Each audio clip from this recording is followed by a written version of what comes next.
Hello' everyone, এয়া আছিলে school ইণ্টাৰ্ণশ্বিপৰ শেষৰটো দিন আৰু এয়া ওলালোঁ স্কুললৈ বুলি। আৰু এয়া লিখিছিলে অৰিগামী লৈ লৈছোঁ, যিহেতু আমাৰ কলেজত ছাবমিট কৰিব লগা আছিলে।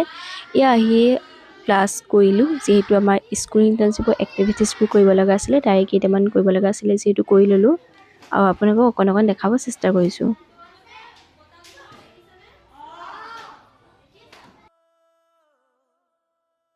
তাৰপাছতে এয়া ডেমনষ্ট্ৰেশ্যন যিহেতু ক্লাছ কৰিব লগা আছিলে কৰি ল'লোঁ। তাৰপাছতে এয়া আৰু এটা ক্লাছ কৰিলোঁ আৰু অকণমান আপোনালোকক দেখাব চেষ্টা কৰিছোঁ। আৰু ল'ৰা ছোৱালীখিনি ভাল আছিল যিহেতু, আৰু সিহঁতে উৎপাতো সিমানেই কৰে। পঢ়া শুনাত অলপ ভাল, তথাপিও মানে সিহঁতৰ উৎপাতটো বেছিয়ে আৰু কণ্ট্ৰল কৰিবলৈ বহুতেই টান হয়। এয়া দেখাইছে, যিহেতু মই মেথছ কৰিবলৈ দিয়া হৈছিলে, মেথছৰ ক্লাছ আছিল যিহেতু হৰ্ণ কৰা দিলোঁ। অলপ সিহঁতক চালোঁ সিহঁতে কৰিব পাৰেনে নাই, আৰু সিহঁতে ধুনীয়াকৈ সকলোৱে কৰিছে। তাৰ মাজতো উৎপাতো সিহঁতে বেছি কৰিছে, সেইকাৰণে সিহঁতক কি কৰিলোঁ, অকণমান ভয় খুৱালোঁ। আৰু দেখিছেই নহয়,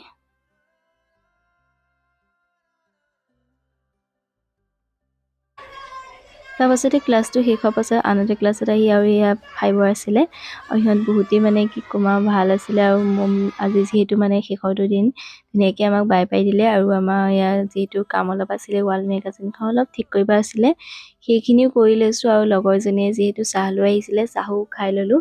আৰু এবাৰ আমাৰ আছিলে 5জনীয়া দল আছিলোঁ, 5জনী ছোৱালী আছিলোঁ। তাৰপিছত ধুনীয়াকৈ চাহ ভগাই আছে আৰু চাহ খাই ল'লোঁ। তাৰপিছত যিখিনি কাম আছিলে শেষৰ দিনটোত কৰি মেলি আজৰি হৈ পেলাই আমি যিহেতু মানে কি কলেজলৈও যাব লগা আছিলে, সেইকাৰণে। আৰু এটা কথা কওঁ, অৰিগামীখন কেনেকুৱা লাগিছে জনাবচোন, যিহেতু এয়া কলেজত ছাবমিট কৰিব আছে। আৰু এয়া স্কুলত বিদায় দি পেলাই আমি কলেজলৈ ওলালোঁ। আজিলৈ আহিছোঁ, বাই।